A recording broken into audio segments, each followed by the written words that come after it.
Pessoal, sejam bem-vindos a mais um vídeo da Nas Games. Hoje estou com uma convidada especial, a professora Juliana França, e nós vamos falar sobre storytelling. Antes de começar o vídeo, eu vou pedir para vocês se inscreverem aí no canal, dar uma olhada aqui embaixo para acessar nossas redes sociais, o nosso site, e é isso aí, vamos para o tema do vídeo. Bom, professora, então, o que seria o storytelling? Bem, storytelling é uma arte, na verdade, que é uma arte de contar histórias. Só que nós, do mundo da tecnologia, a gente usa essa arte para a gente conseguir levantar informações a respeito de algum domínio, de algum cenário, considerando as narrativas dessas histórias. A gente entende que usar histórias nesse universo é uma maneira da gente trazer muito do lúdico, porque todo mundo sabe contar uma história, né? Desde crianças até idosos, todos sabem contar histórias porque isso já faz parte da nossa cultura. E então, nós da tecnologia, a gente aproveita esse domínio de contar histórias no sentido de conseguir levantar informações, no sentido de envolver outras pessoas nas tecnologias que a gente desenvolve. Seria uma forma também da gente conseguir adquirir o conhecimento dessas pessoas, assim? Exatamente, porque como a gente está trabalhando com algo que está muito perto da cultura dessas pessoas, é muito mais fácil você conseguir extrair delas essas informações ou envolvê-las em alguma atividade. Existe um ponto interessante no storytelling que é com relação a uma variação dele, que é o group storytelling, que é quando você não necessariamente conta uma história sozinho, você conta uma história em grupo. E aí, quando você conta uma história em grupo, você consegue extrair desse grupo visões de diferentes pessoas, porque pessoas compõem esses grupos. E, portanto, a gente chega numa história mais real. E se a gente chega numa história mais real, nós da tecnologia, a gente chega bem mais perto das informações que a gente precisa levantar. Então a gente consegue chegar nesse fato mais real, porque cada um vive, vamos dizer, um fato da situação, né? Exatamente. E montando tudo isso, a gente sempre chega o mais próximo, que eu acho que a gente nunca Nunca chega no mundo ideal, né? Mas a gente chega mais perto. Alguém conta uma mentirinha ali ou ali. Exato. Mas essa é uma boa técnica, porque daí o storytelling pra gente deixa de ser uma arte, passa a ser uma técnica, né? É uma técnica de você confrontar histórias. O que eu, Juliana, vivi foi a mesma coisa que você viveu, mas nós temos backgrounds diferentes. A gente pode ter sentido diferente. Bom, a gente falou... E a técnica de storytelling é uma maneira de a gente trabalhar também com as emoções. Sim.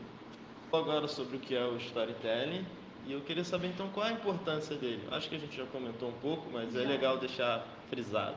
Sim. O storytelling, como a gente viu, é uma técnica que ajuda nós da tecnologia a levantar informações. E como a gente já comentou, ela trabalha muito com as emoções. E tudo que você consegue envolver emoção, você consegue capturar a atenção da pessoa que está atuando com você. Seja um cliente, seja um jogador. Quando você envolve a emoção dessa pessoa na atividade fim, você consegue ter essa pessoa por inteiro presa naquela atividade. E, portanto, as chances de você chegar nos objetivos que você precisa chegar é muito mais alta. Você tinha comentado que a storytelling sobre prender a atenção do jogador e tal. E qual seria a importância dela no mundo dos games? Todos os jogos, embora eu não seja uma jogadora aficionada, né, mas a gente conhece alguns jogos, já tivemos algumas experiências com isso. A gente sabe que todo jogo tem um enredo, tem uma história a ser contada por trás do jogo. Você não consegue prender a atenção do seu jogador se você não tiver uma história por trás, se você não tiver um objetivo a ser alcançado, se você não tiver metas a serem cumpridas. E tudo isso se transforma na narrativa dentro de uma história. Se você, produtor de game, se você não pensa na história que está por trás desse seu jogo, você dificilmente vai ter a atenção desse seu jogador. Sim. E provavelmente as chances de você ter um jogo fracassado são altas, porque se você não tem a atenção do seu jogador, se o seu jogador não se envolve naquilo que ele está, naquilo que aquele jogo está propondo, você não vai conseguir chegar no fim, que o objetivo principal é ter a atenção de todos aqueles jogadores, né? Então, o objetivo principal do storytelling com relação aos games seria compor narrativas em que você traga o jogador para dentro desse jogo junto com você, para que ele viva essa experiência junto com você. E como você consegue isso? Justamente trabalhando com a emoção desse jogador. Tanto é que nós temos diversos jogos, diversos segmentos. A gente tem jogos para crianças, jogos para adultos, jogos de luta, jogos de esportes em geral. Portanto, cada pessoa vai escolher o melhor jogo que se encaixe nas suas emoções, naquilo que te interessa, né? E, portanto, o storytelling está por trás quando a gente consegue construir essa narrativa de tal forma que esse jogador trabalhe junto com a gente no jogo. Eu acho um ponto importante nisso também que, por exemplo, o Mad Max foi um dos primeiros jogos a começar a utilizar o storytelling. A produtora tentou fazer isso e quando o criador foi fazer, falaram que não ia dar muito certo. Mas acabou sendo um dos jogos mais vendidos aí por causa desse storytelling, porque ele acaba ajudando numa coisa do game design que a gente chama de fluxo cognitivo. Então é uma parte entre você deixar o jogador querendo jogar muito aquele jogo, mas você também não vai deixar ele ansioso a ponto dele só querer fazer aquilo ali. Você consegue manter ele ali naquele meio termo, com um bom enredo, com uma boa história, porque diferente de um filme ou de um livro, você acaba sendo um agente dentro do jogo. Então, supostamente, você tem que ir ali desvendando todo aquele enredo, né? As narrativas, elas podem ser muito simples. Quando você pensa, vamos construir uma história. Muita gente pode pensar que é algo muito simples e não dá valor para isso. Mas, na verdade, existe toda uma complexidade por trás. E, junto dessa complexidade, se você estiver fazendo algo que te interessa, em que você está envolvido, essa complexidade cai por terra e a história consegue aparecer de forma simples. Então, quando você pensa num jogo, como você citou agora, onde houve um investimento nessas narrativas e onde muitas pessoas não acreditaram na potencialidade desse jogo por conta dessa mudança de viés de desenvolvimento, né?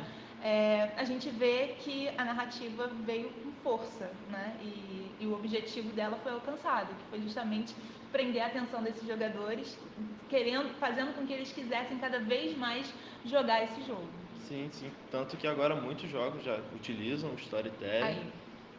Tanto que acaba virando, vamos dizer, franquias de filme, livro. Então vem 1, 2, porque o jogador... Muitos jogos passaram a ser filmes, né? Sim. Se transformaram em filmes, justamente por conta das suas narrativas, né? As pessoas começam a se envolver e gostam muito do personagem. Isso faz a indústria ganhar muito dinheiro, tanto dos jogos, dos filmes também, que eles vão juntando Exatamente, tudo. Dos modelos de publicidade, do marketing, isso tudo é por trás de todos esses jogos. A gente falou qual é a importância do storytelling, como ele é usado em jogo, mas como ele é aplicado, como ele é construído, assim, essa narrativa? Tem algum método? Na verdade, o método da narrativa do storytelling é a narrativa de construção de histórias. Então, a história vai precisar ter uma introdução, vai precisar ter o seu desenvolvimento e vai ter a sua conclusão. Na sua introdução, são pontuadas o início de toda aquela história, características desses personagens. No desenvolvimento vai ser proposto o desenrolar dessa história, quais são as ações que esse personagem vai precisar desempenhar, como ele desempenha essas ações. E na conclusão é o ápice dessa história. E é esse ápice que prende a atenção desses jogadores. É aí que esse jogador quer chegar, né? Viver essa experiência. Eu conheço uma história, eu sei de onde ela vem, no início, a sua introdução, vi o desenrolar, as ações que o meu personagem precisou desenvolver ao longo do jogo, e aí eu chego no ápice desse jogo, que é a conclusão dessa história. Quando essa narrativa consegue encadear bem essas 3 fases, o jogador ele está chegando no final preso nessa expectativa desse ápice do personagem, né? E é aí onde todo mundo quer chegar, que é a conclusão desse jogo. É o final. Exatamente. Os jogos usam muito as cutscenes, os trailers para poder conseguir desenvolver essa história, né? Porque mesmo que o jogador esteja muito entretido, às vezes quando ele está fazendo a gameplay, a história se perde um pouco por ali. Sim, acontece. Esse é um problema. Quando a gente tem jogos em que tem alternativas de ação, né? Eu posso escolher caminhos a percorrer ao longo desse jogo. Não é uma narrativa finita, né? É uma narrativa que tem opções. Sim. Então pode ser que ao longo desse processo, quem construiu essa história pode se perder e o ápice dessa história pode não atingir os objetivos imaginados desse jogador, né? Mas isso é algo até bastante positivo, né? No sentido de que se eu tenho opções, significa que a minha história pode se desenrolar de outras maneiras. E eu vou, se eu conseguir chegar no auge considerando essas opções, eu tenho a atenção do meu jogador. Sim, meio que faz o jogador se sentir parte de todo aquele processo. Porque Exatamente. você não tem uma linha linear naquela história. Então, se eu jogar e você jogar, a gente pode ter finais completamente diferentes. E eu posso me sentir, pô, aquilo ali foi feito ali pra mim. E se eu tenho finais diferentes, significa que eu possa querer jogar outras vezes para conseguir ver esses diferentes finais, percebe? Então, ter diferentes alternativas é algo bastante positivo, né? Deixa a história mais complexa, deixa a história mais dinâmica, né? E prende mais a atenção desse jogador. Aumenta a complexidade da construção dessa narrativa, mas ao mesmo tempo você tem maiores chances de atingir um bom desempenho, um sucesso desse game. Esse aumento da complexidade é porque hoje em dia a gente ainda não tem nenhuma IA que vai criar essa história. Ainda. Então tem que ser o cara escrevendo os vários finais, pensar e... Isso. Assim, existem já alguns estudos, né? Sobre essa questão do IA. Não é a minha praia, mas tem algumas coisas de laboratório já sendo discutidas com relação a isso. Mas hoje, a maioria dos games, pelo menos as histórias que eu conheço, são histórias que foram produzidas por alguém. Uma pessoa foi lá e construiu essas histórias. Então, é isso, pessoal. O vídeo vai ficar por aqui. Espero que vocês tenham gostado. Dê o like aí, compartilha o vídeo e até uma próxima. Até a próxima, pessoal. Muito obrigado.